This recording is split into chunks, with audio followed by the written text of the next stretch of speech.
I'm a fiber artist, textile artist, working predominantly with wool. I mainly focus on water issues and create things that look like water and look like natural stones.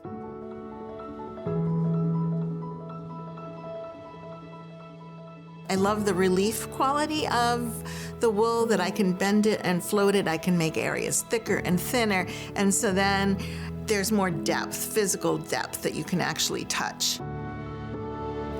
For me, water is our essential element. We can't live without it, and right now we're going through a time where either we have too much in some places or too little in some places.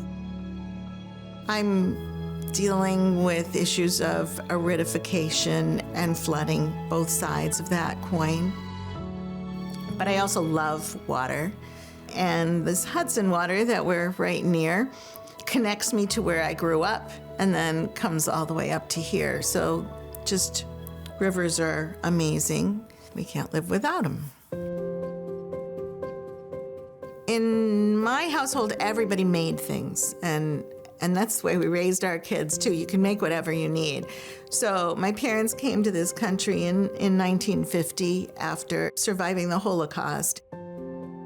My dad found a job as a pocketbook maker in New York. So he was always working with leather, and I would be able to go into the city with him sometimes and sit at his workbench while he would design and cut and sew together leather handbags.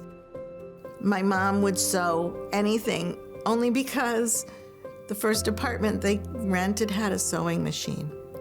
So it was just expected that we would all draw and make things. So I've been an art teacher in New York City, puppetry specialist, took a detour and did some preschool special ed, and then came back to teaching art. And when I finally moved to Glens Falls, I taught here for 30 years. And now I get to play the way I want to play. The first time I had the opportunity to make a piece of felt with a friend at her studio, I made a flat piece of fabric, and then I thought, oh, now I have to sew this. And as the daughter of a seamstress, I really didn't feel like sewing anymore. So the second time, she posted she was giving a class that was to create a cat cave, and I said, oh, that's sculpture. I want to make sculpture. So she said, well, you have to learn how to make a hat first, how to work with a resist. A resist is a piece of plastic that goes between two layers of wool. And then I can go over here and use that to lay my fiber around.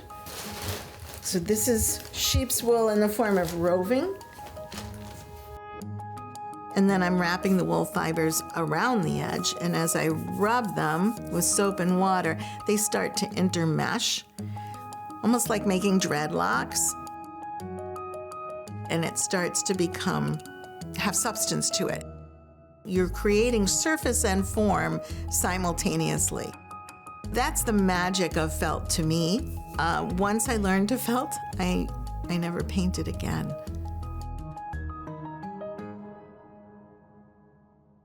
My work kind of goes in three different directions. There's the water work, there's the stone work, and then the third branch is locks, using locks of sheep wool that haven't been washed.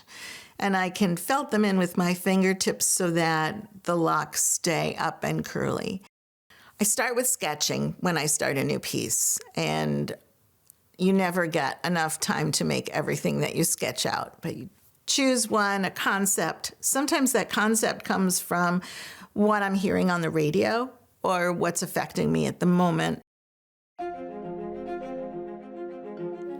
I hope people enjoy seeing water, but at the same time, I hope that maybe they'll look a little bit beyond and think about the issues that we have to deal with.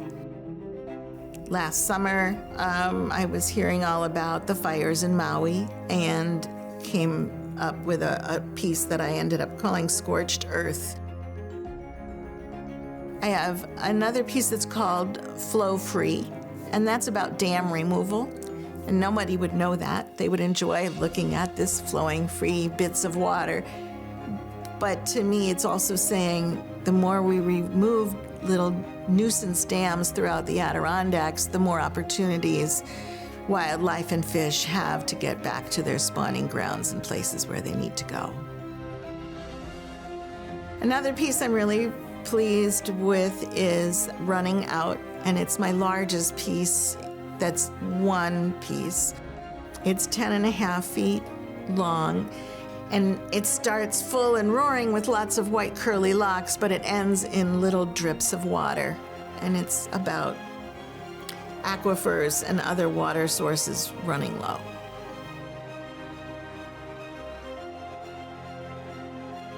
There's something about the tactile feedback from rubbing the wool through my body that I just respond to.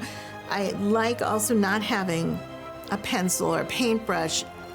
It's directly my fingers on what I'm working with.